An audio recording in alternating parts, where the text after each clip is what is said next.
Don't give up during the waiting room of life. The waiting seasons prepare us for receiving seasons. Your miracle will arrive when the ovation will be loudest, when the blessing will be best enjoyed, in the right circumstances, with the right person at the perfect timing, in the most wonderful way. Your time will surely come. Wait for it.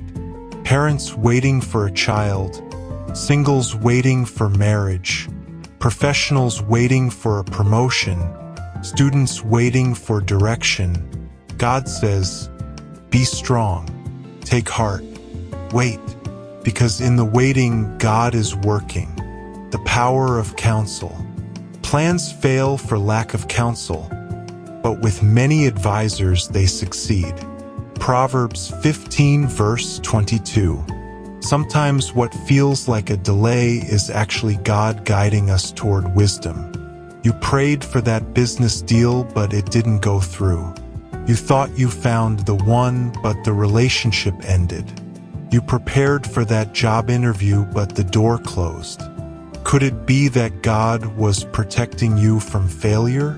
That He wanted you to seek counsel, learn more, or gain experience before moving forward? Great leaders, professionals, and even athletes don't succeed alone. They seek mentors, coaches, advisors. That delay you're experiencing may be God's way of slowing you down so you can gather the right wisdom and avoid future pain.